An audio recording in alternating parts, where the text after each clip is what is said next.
దేవుని పరిశుద్ధ నామానికి మహిమ కలుగును గాక. ఈ వీడియో వీక్షిస్తున్న ప్రేక్షకులందరికీ క్రీస్తు శ్రేష్టమైన నామం పేరిట నా హృదయపూర్వక వందనాలు తెలియపరుస్తున్నాను. గడిచిన వారం రోజులుగా మనం ఒక వివాదాన్ని చూస్తున్నాం. అది చిలికి చిలికి గాలివానగా తండ్రి సన్నిధి పరిచర్యలు షాలేం రాజు గారు ఆయన సంఘంలో ఉన్నటువంటి సభ్యుల్ని ఉద్దేశించి వాళ్ళని బలపరచడానికి ఆయన చేసినటువంటి కొన్ని వ్యాఖ్యలు ఈరోజు హైందవ స్త్రీలకి మతోన్మాదులకి అభ్యంతరకరంగా మారింది. ఆ అభ్యంతరకరంగా మారటానికి గల కారణం ఏంటో వాళ్ళకే తెలియాలి. షాలేం రాజు గారు మాట్లాడినటువంటి మాటల్లో ఎక్కడా ఏ కోశాన 0.1% కూడా తప్పు లేదు.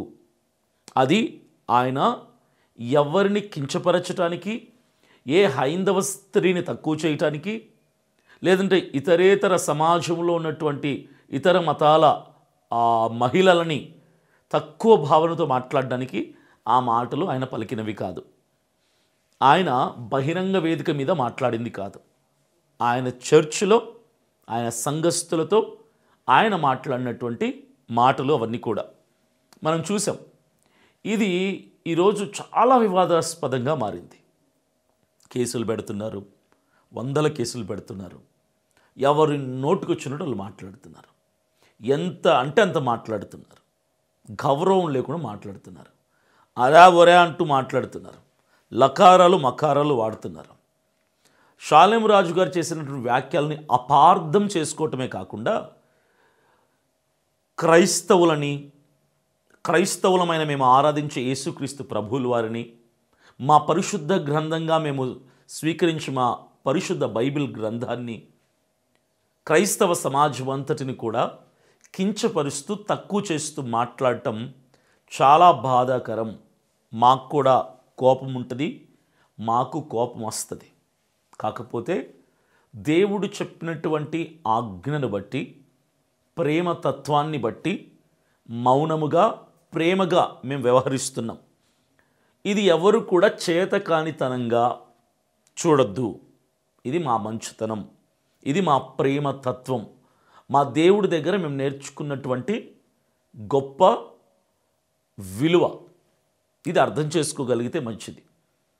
ఒక టీవీ ఛానల్లో ఈవిడ కరాటే కళ్యాణి గారు మాట్లాడుతూ ఇష్టం వచ్చినట్టుగా నోరు పారేసుకొని ఇక్కడ ప్రపంచంలో ఉన్నటువంటి దేశాలన్నింటినీ ఈవిడే ఉద్ధరిస్తున్నట్టుగా, భారతదేశ మహిళలందరికీ ఈవిడే ఇక దిక్కు అన్నట్టుగా, ఇక ఏదో న్యాయం కోసం పోరాడుతున్నట్టుగా ఫేమ్ అవటానికి చేస్తున్నటువంటి ప్రయత్నంలో ఆవిడ చేసినటువంటి తప్పుడు వ్యాఖ్యలేంటో ఒక్కసారి మీరు వినండి. ప్రతి మాటకి నేను కౌంటర్ ఇస్తూ ముందుకెళ్తా. ఆవిడేం మాట్లాడుతుంది మీరు చూడండి.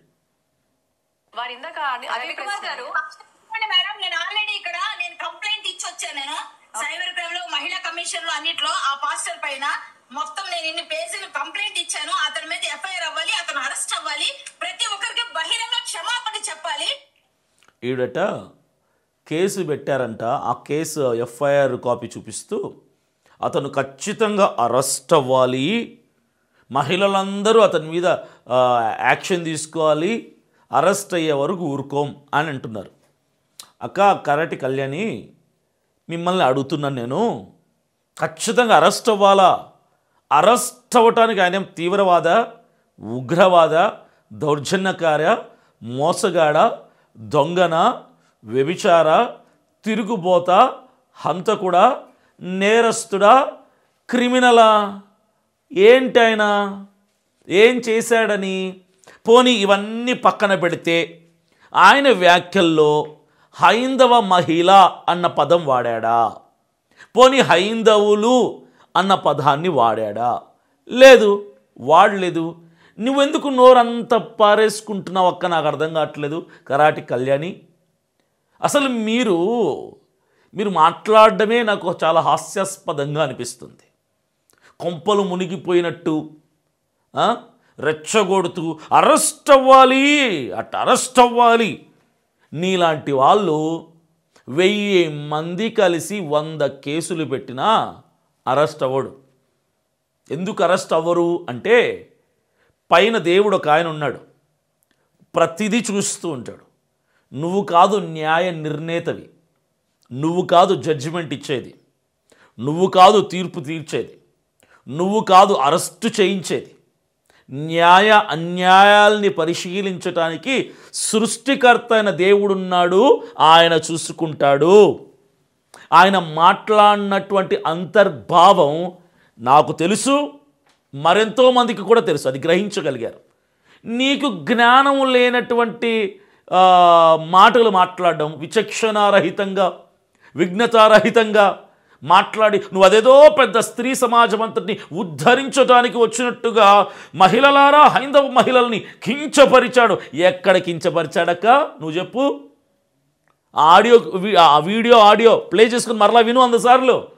ఆయన హైందవ మహిళ అన్న ప్రస్తావన చేశాడు. అసలు ఎందుకు నోరు పారేసుకుని ఇష్టం వచ్చినట్టు మాట్లాడతావు? ఎక్కడ మాట్లాడాడు, ఎక్కడ వాడాడు పదం? ఆయన అరెస్ట్ అవ్వాలంట, అరెస్ట్. చూడండి ఇంకా ఏం మాట్లాడింది ఇవిడ. ఆడపిల్లలంటే అంత అలుసుగా ఉందా వీళ్ళకి? మల్లెపూలు పెట్టుకుంటే ఇంత అవహేళన చేస్తారా? ఆడపిల్లంటే అలుసా అట. ఎవరికి అలుసు? ఆడపిల్లంటే నీకు అలుసేమో, మాకు కాదు. మా పరిశుద్ధ బైబిల్ గ్రంథాన్ని ప్రకటించే సేవకులమైన మేమందరము ఆడపిల్లని తల్లిలాగా చూస్తాం. హైందవులైనా, ముస్లింలైనా, క్రైస్తవులైనా, ఎవరైనా సరే మేము గౌరవిస్తాం. మా సాంప్రదాయం, మా సిద్ధాంతం, మా పరిశుద్ధ బైబిల్ గ్రంథం, మా యేసుక్రీస్తు ప్రభువుల వారు ఆడవాళ్ళ విలువని మాకు నేర్పించారు. భర్తలారా భార్యని ప్రేమించండి అని భర్తలకి భార్య విలువని చెప్పాడు. భర్తలారా మీ భార్యని నిష్ఠూర పెట్టకుడి అని పరిశుద్ధ బైబిల్ గ్రంథంలో దేవుడు మాకు కొన్ని విలువలు నేర్పించాడు. భర్తలారా మీ భార్యల్ని సన్మానించండి, గౌరవించండి. ఇది మా గ్రంథం, మా దేవుడు, మా విశ్వాసం మాకు నేర్పించినటువంటి సత్యం. ఆడవాళ్లకు అంత ప్రాధాన్యత ఉంది. ఆడవాళ్లకు విలువ లేకుండా మాట్లాడుతున్నాను నోరు పారేసుకుంటున్నావే. మీ గ్రంథాల్లో లేదక్క ఆడవాళ్ళకి విలువ. మీ హైందవ గ్రంథాల్లో ఆడవాళ్ళ విలువ ఏంటో నువ్వు చూసుకో, నీకే అర్థమవుతుంది. భర్త చచ్చిపోతే భార్యని కూడా తగలెట్టాలి. భార్య అంటే కామం కోసమే తయారు చేయబడింది. ఆడది అంటే బానిసలాగా ఉండాలి. ఇవి మీ హైందవ గ్రంథాల్లో ఉన్నటువంటి విషయాలు. నేను హైందవ గ్రంథాల జోలికి వెళ్ళకూడదు అనుకున్నా. మరి నీలాంటి నోరు పారేసుకునే వాళ్ళకి సమాధానం చెప్పాలంటే హైందవ గ్రంథాల జోలికి వెళ్ళక తప్పలేదు.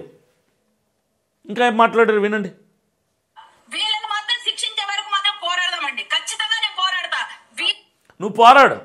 పోరాడి పోరాడి పోరాడి పోరాడి వయసు అయిపోద్ది, ఆరోగ్యం క్షీణించిపోతుంది, వయసు ఒడిగిపోతుంది, నీరసం వస్తుంది, బలహీనత వచ్చేస్తుంది, పోతావు. పోరాటంలో నువ్వు పోతావు, శిక్షింపబడడం మాత్రం జరగదు. ఎందుకంటే షాలేము రాజు గారి మాటల్లో తప్పు నేరం లేదు. ఆయన భావన వేరు, ఆయన ఇంటెన్షన్ వేరు, ఆయన మాట్లాడాలనుకున్నది వేరు.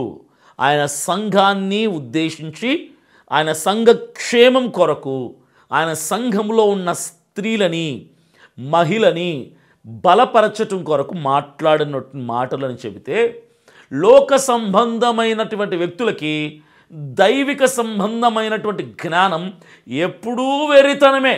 ఈ మాటలు మీకు చెప్తే అర్థమై సావు మీకు. శిక్షింపబడే వరకు పోరాడతావా? పోరాడు, పోరాడు. సంవత్సరాలు పోరాడుతూనే ఉండాలి నువ్వు. ఎవరు ఆగిపోయినా నువ్వు తగ్గక, అస్సలు తగ్గద్దు. నువ్వు పోరాడు. వీళ్ళు చెప్పేవన్నీ చెప్పే మాత్రం నీతులు చెప్తారు. ఏం వాళ్ళ గురించి వాళ్ళు గొప్పగా పొగడమనండి. హిందుత్వంలో పుట్టిన స్త్రీలందరినీ దిగజారి స్త్రీలుగా చూపిస్తాడా ఏంటంటే? వాళ్ళ పుస్తకం తీసుకొని సార్ కూర్చోమనండి. వాళ్ళు అన్ని కాపీ బతుకులు.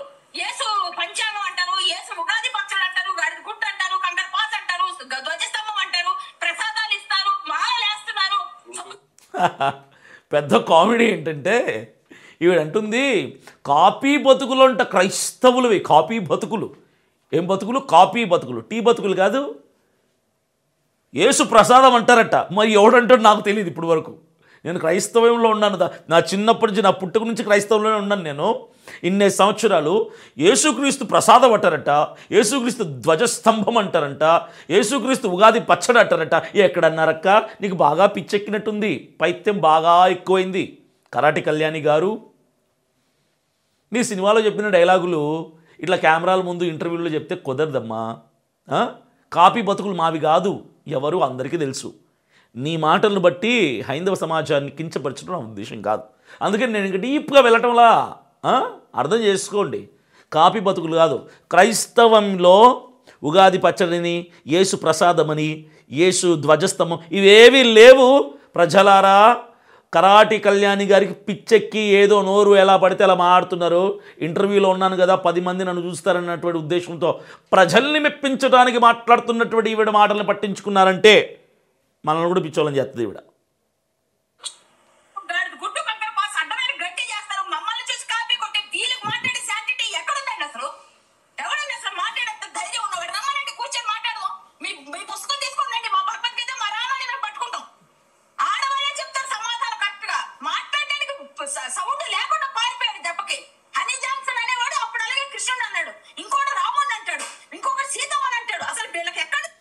హనీ జాన్సన్ అంట, అప్పుడంట రాముని అన్నాడు, సీతను అన్నాడు.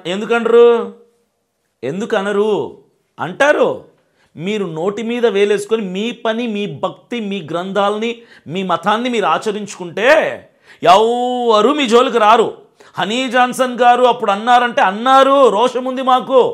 ఎంతవరకని భరిస్తాం, ఎంతవరకని మౌనంగా ఉంటాం, ఎంతవరకని సహిస్తాం. హనీ జాన్సన్ గారు మాట్లాడడానికి ఒక కారణం ఉంది. మీరు ఆయన్ని రెచ్చగొడితే మాలాంటి వాళ్ళు అప్పుడు కొంతమంది మౌనంగా ఉన్నారు, కానీ ఆయన మౌనంగా ఉండలేక తిరగబడి సమాధానం చెప్పారు. మీకు దిమ్మ తిరిగిపోయింది, ఫీజులు బ్లాక్ అయిపోయాయి మీకు. అందుకు అరెస్ట్ అయ్యారు ఆయన, మంచి కొరకు పోరాడి.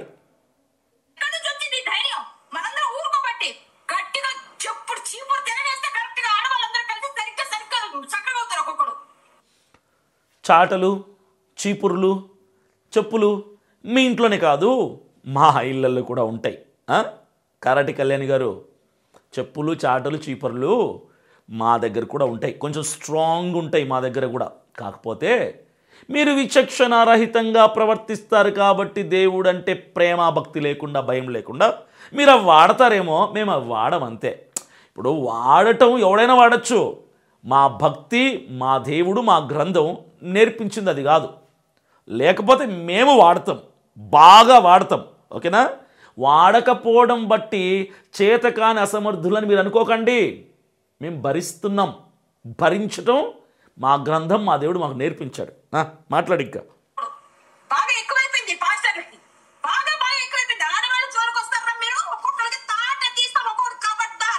అబ్బో, తాట తీస్తాను ఖబర్దార్ అంట అక్క. ఎలా తీస్తావు తాట? ఖబర్దార్ ఛాలెంజా? సేవకులను పట్టుకొని ఖబర్దార్ ఛాలెంజ్లు చేసిన వాళ్ళు భూగర్భంలో కలిసిపోయారు అందరూ నీలాంటి వాళ్ళు. మా బైబిల్లో యెజబెల్ అన్నటువంటి ఒక మేడం ఉండేది, కరాటి కళ్యాణి మీలాంటి ఆవిడే. ఆవిడ కూడా ఛాలెంజ్ చేసింది, ఏలియాని తీసుకుపోతా, లేపుకుపోతా అని. లాస్ట్కి చచ్చిపోతే కుక్కలు రక్తపు బొట్టును కూడా మిగల్చకుండా నాకి చంపి పడేసాయి ఆవిడని. అడ్రస్ లేకుండా పోయింది. సేవకుల మీద సవాలు విసిరిన వాళ్ళు ఎవరు భూమి మీద లేరు, భూగర్భంలో కలిసిపోయారు. అంటే నిన్ను మేమేదో చేసేస్తామని కాదక్క, మళ్ళీ అపార్థం చేసుకోగలవు. మేము మౌనంగానే ఉంటాం, మా దేవుడు చూసుకుంటాడు మమ్మల్ని అన్న వాళ్ళ పని. ఓకే,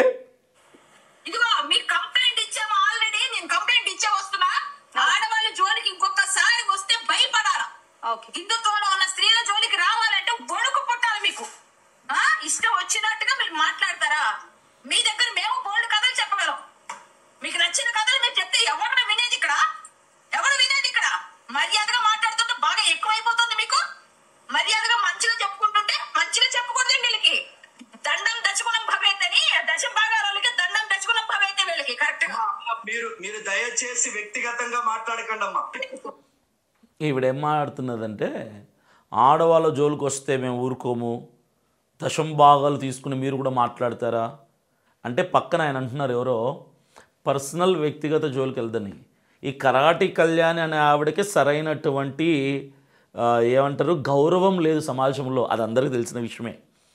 ఈవిడని తీసుకొచ్చి ఇంటర్వ్యూలో కూర్చోబెట్టారు, ఆ కారులో కూర్చొని జూమ్లో మాట్లాడుతుంది. ఈవిడ ఇక ఎలాగైనా సరే ఈ అడ్వాంటేజ్ తీసుకొని నేనేదో ఒక వెలుగు వెలగాలి హైందవ మహిళలకు నాయకురాలిగా అని ఈవిడేదో పోరాడుతూ దశంభాగాలంట. దశంభాగాలు మీరు తీసుకోరు కానుకలు, అర్పణలు, హారతి పళ్ళెములు వేసేటివేంటి? ఏంటమ్మా వేయరా? దేవుడికి ఎవడైనా ఇస్తాడు దశంభాగాలు, కృతజ్ఞత అర్పణలు, కానుకలు. ఇవన్నీ నీకు చెప్పినా నీకు బోధపడవు. నీకు ఇవన్నీ చెప్పడం అనవసరం, టైం వేస్ట్. నాకు తెలిసి టైం వేస్ట్. ఇక కంటిన్యూ చేద్దాం.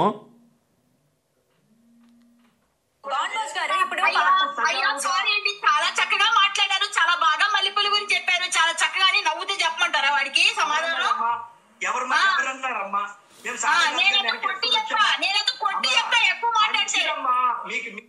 ఈవిడంట ఎక్కువ మాట్లాడితే కొట్టి చెప్పిద్దంట. కొట్టి ఏది కొట్టు? ఎంతమందిని కొట్టావు ఇంతకుముందు? కొట్టడం నీకు అలవాటే కదా. రోడ్డు మీద పడి కొట్టడాలు, బట్టలు చింపడాలు మనుషులకి నీకు అలవాటే. ఇది నీకు కొత్త ఏం కాదు కదా.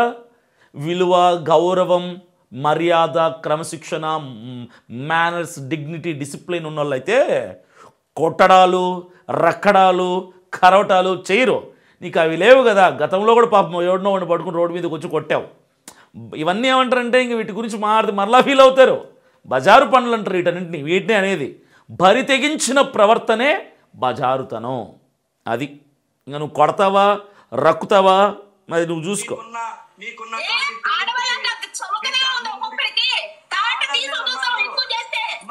అక్క నోరు తెరిస్తే తాట తీస్తాం, తాట తీస్తాం, తాట తీస్తాం.